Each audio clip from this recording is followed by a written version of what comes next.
Hey, this is Doc Yates. I'm a naturopathic doctor, registered acupuncturist, and a kinesiologist, owner of the Yates Naturopathic Clinic, and the founder of the interactive health website, Able Health.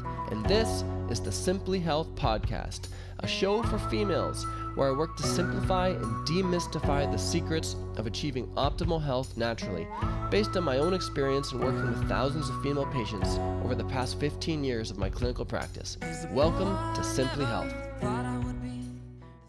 Hey, this is Doc Yates, and thanks for joining me on the drive this morning on the Simply Health Podcast. And today we're going to be diving right back into perimenopause and menopause, and we want to discuss more about bioidentical hormone replacement therapy, known as BHRT. And what we will be discussing for this is a very common question, which is how long can I use this for? Like, how long can I stay on BHRT? How long can I use bioidentical estrogen, bioidentical progesterone? What's the deal? And traditionally, in medicine, what you'd be expect, people would say, let's have people use this. They'd say 3 to 5 years. They were using it during perimenopause and menopause only. And then they had also there was a rapid decline in use because of the Women's Health Study and the fear of different hormonal cancers. So at that point, then they're like, okay, if you are going to use it, it has to be very short term. The thing is that was not BHRT, that was HRT. And it's not just about the fact that it was, synthetic hormones and horse hormones versus the now bioidentical hormones. The way they were using it was significantly different as well. They were using estrogen orally, synthetic estrogen in high doses, and not accompanied with progesterone. So estrogen on its own, without progesterone, high oral doses. And then in this case, it could show a slight increased risk. And the concern was, again, female cancers and blood clots. But what they're doing in bioidentical hormones, it's not only is it no longer synthetic, no longer, horse hormones. It's typically topical estrogen, so not oral estrogen. It's in much, much lower doses, used in conjunction with progesterone, based upon testing. And in doing so, they have not seen the same risk factors. Now, am I going to say on record that there's absolutely no risk? 100% not. But they definitely have not seen the same risk factors. And combining the progesterone along with it is a big factor. Now, that being said, there's still populations that shouldn't use this. For instance, if you have had an estrogen positive breast cancer, so then therefore you shouldn't have. They're basically trying to eliminate the estrogen in your body. You should not be putting estrogen back into your body during this point. And if you have a strong family history of these cancers, of estrogen positive cancers, then you also should not be putting estrogen back into your body at this point as well. And the same thing with progesterone, because it can convert to estrogen. So regular HRT or bioidentical hormones, if you have a hormonal cancer or genetically predisposed to this, then it doesn't make sense for you to use that. That's the cons. But the pros, let's talk about this because we wanted to talk about the longevity. Like, how long can you use this for? I'll give an example. I had a patient, and at this point when I had seen them, they were postmenopausal, and I was asking them about hormones, and they said, yeah, in the past, they were on hormones, and they'd never felt so good. But then when this information came out about these risks, the doctor just stopped everything, and then they felt terrible, and they felt terrible ever since. So at that point, their risk factors were very low. They were feeling great, and it's like the rug just got pulled out from underneath their feet. And their doctor at this point didn't really have a lot of experience, I guess, with hormones, and had zero experience with bioidentical hormones. So this person's kind of just been left in this crappy feeling limbo ever since, and this has been decades. So when we got them back on it, we checked. There was no family history for any of these cancers, no personal history for any of these cancers. We got them back on a low-dose bioidentical combination, and they feel great again. So whereas another client who I saw, and they had already seen a different practitioner for bioidentical hormones, and this person is now in their 80s.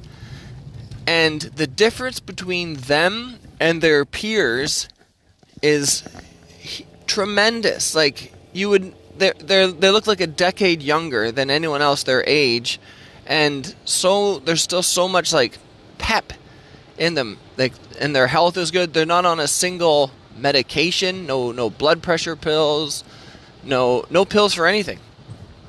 Just bioidentical hormones. And like I said, which is why when you see in most anti-aging programs, bioidentical hormones is always like the key foundation that they're building around. They're starting with bioidentical hormones, and then they're doing all the extra stuff, which really is naturopathic treatments, such as proper diet, supplementation, exercise, all of those other things. But they are definitely using bioidentical hormones as the foundation for almost any anti-aging clinic. And this is why. If you're using it just for getting through menopause, that is fine. But there's other benefits that extend well beyond the time frame of just trying to get through hot flashes and night sweats. So we've gone through this in other podcasts, but I just want to reiterate that in case someone hasn't listened to any of the previous ones. But bioidentical hormones can have a very positive effect on your skin health.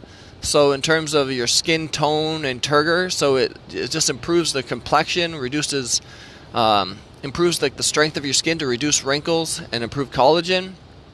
It has a very positive effect on heart health in several ways. So the progesterone can have a relaxing effect and improve your blood pressure, whereas estrogen can have a protective effect on the walls of your arteries. So you can literally be preventing things against blockages and improving your blood flow. It has a very positive effect on your bone health, and this has now been shown not just with estrogen, but progesterone as well. So in terms of preventing osteoporosis, which is something that you're not really worried about initially going through menopause, it's more of a concern later on, by continually using these bioidentical hormones, it can help play a role of prevention for this. A big effect on your memory. Hormones play a big role with memory. Now, I'm not going to say it's the only factor. Like if I'm dealing with brain fog, and it's something that's been going on for a long time, yes, we're definitely looking into bioidentical hormones, but we're also checking thyroid, and then we're checking for any type of toxicity in terms of heavy metals will be playing a role. Anything showing signs of poor circulation would be investigated. But the hormones play a huge role with your memory, especially your estrogen. But as I mentioned before, it's not like I would ever give just estrogen. It never happens. I never give just estrogen like that.